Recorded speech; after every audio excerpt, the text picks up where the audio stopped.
अस्सलामु अलैकुम वरहमतुल्लाहि वबरकातुहू। अऊज़ु बिल्लाहि मिनश्शैतानिर्रजीम। बिस्मिल्लाहिर्रहमानिर्रहीम।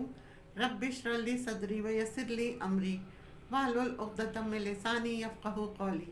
रब्बि ज़िदनी इल्मा व अमला या मुक़ल्लिबल क़ुलूबि सब्बित क़ल्बी अला दीनिक। आज मैं आपको सूरह नजम की फ़जीलत और उसके बेनिफिट्स के बारे में बताऊंगी। ये कुरान की तरतीब में 53 नंबर पर है। ये मक्की सूरत है, हिजरत मदीना से पहले नाजिल हुई थी। इसकी 62 आयात हैं। इसमें बड़ा अजीब व गरीब मज़मून बयान किया है और वो है मेराज का मज़मून। मज़ीद डिस्कस करने से पहले इस वीडियो को लाइक करें, शहनाज मकसूद चैनल को सब्सक्राइब करें और बेल आइकन को ज़रूर क्लिक करें।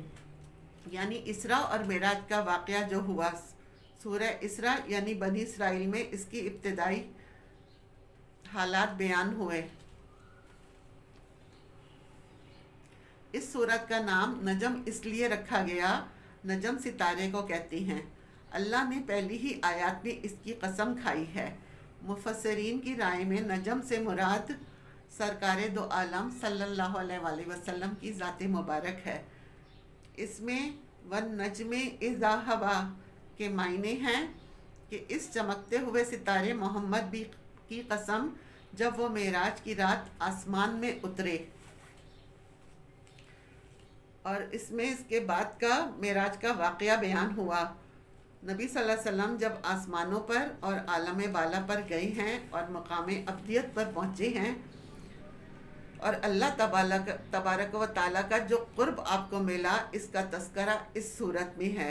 इस सूरत में उरूज और कमाल की इंतहा का जिक्र है कि मकाम अब्दियत से ऊपर कोई मुकाम नहीं है और इस मुकाम पर आप पहुंच गए और अल्लाह तबारक व ताला का दीदार किया। ये हकीकत इस सूरत में बयान की गई है और ये बात वाज़ेह की गई कि ये सच्चा कलाम है जो सरकारे दो आलम मोहम्मद मुस्तफ़ा सल्लल्लाहु अलैहि वसल्लम पेश कर रहे हैं। इसलिए ये वो पैगंबर है जो मकाम अब्दियत पर पहुंचा, जहाँ हमदियत और अब्दियत दोनों करीब करीब हो गए और इतने करीब हो गए कि इसमें ज़िक्र किया सुम्मा अबदना फ़तदल्ला, और करीब हुआ और झुक गया, फ़काना काबा कौसैने और अदना, यहाँ तक के 2 तीर कमान का फासला रह गया, बल्कि तीर कमान से भी ज़्यादा करीब। काबा का लफ्ज़ इस्तेमाल किया। काबा कहते हैं तीर कमान की जो डोर होती है उसे। ज़माने जाहिलियत में अरबों के यहाँ रिवाज था, अरब जब आपस में कुर्बत, दोस्ती और करीबी का इजहार करते थे तो वो आपस में कमाने मिलाते थे।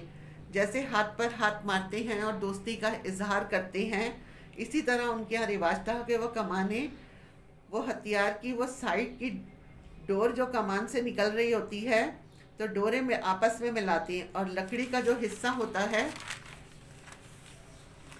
उनकी तरफ होता था। जब डोरें आपस में मिल गई तो यकजहती और क़ुर्बत का एहसास हो गया कि हम एक दूसरे के करीब हैं। ये वो करते थे। जब तीर की डोर दोनों आपस में जा मिली तो दोनों इंसानों के दरमियान एक हाथ का फासला रह गया।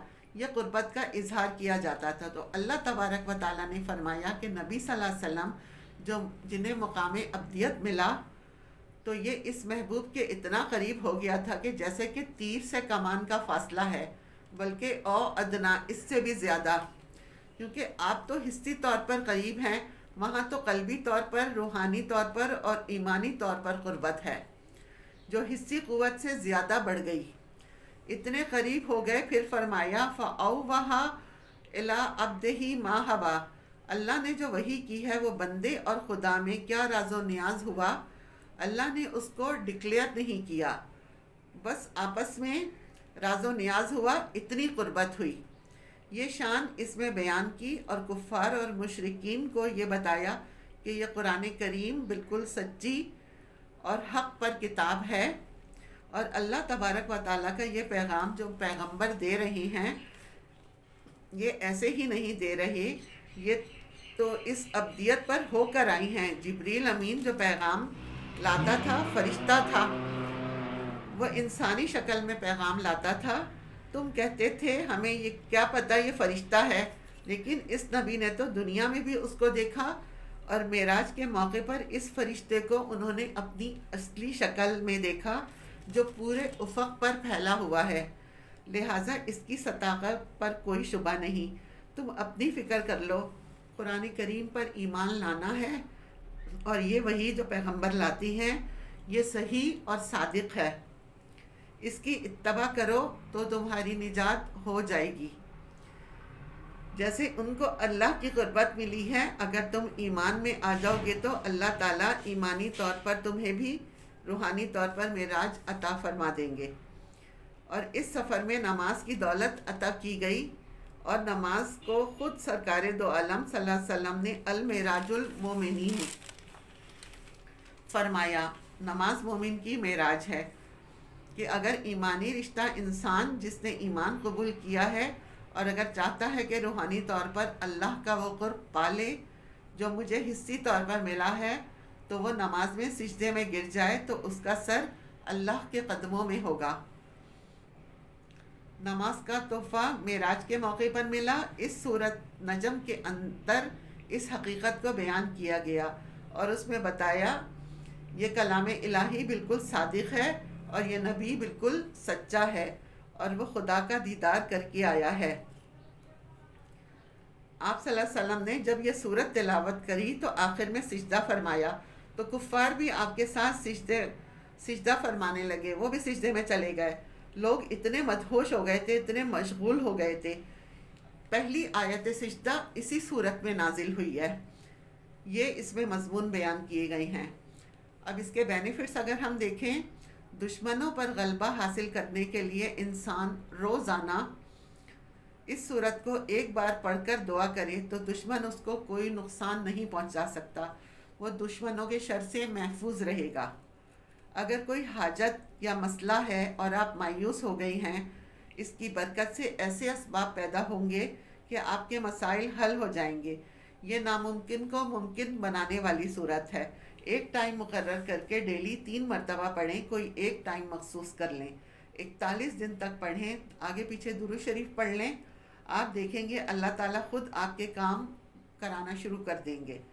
شادی کے کسی بھی مسئلے کے لیے، مثلا رشتے نہیں آتے یا منگنی ٹوٹ جاتی ہے یا من پسند رشتہ نہیں ملتا، شادی میں کوئی رکاوٹ بھی ہو، کوئی بھی ایسا مسئلہ ہو، اس کے لیے اس صورت کو زعفران سے ایک کاغذ پر لکھ کر اسے اپنے پاس رکھیں۔ اس عمل کی بدولت شادی میں ہر طرح کی آپ کی رکاوٹ جو ہے وہ دور ہو جائے گی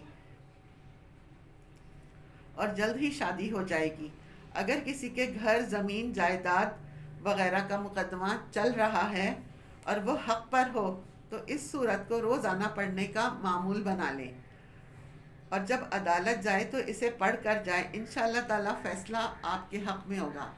اللہ تعالیٰ ہمارے اور آپ کے مسائل حل کرے، ہمیں ثابت قدم رکھے اور عمل کرنے والا بنائے، آمین۔ وآخر دعوانا ان الحمد للہ رب العالمین۔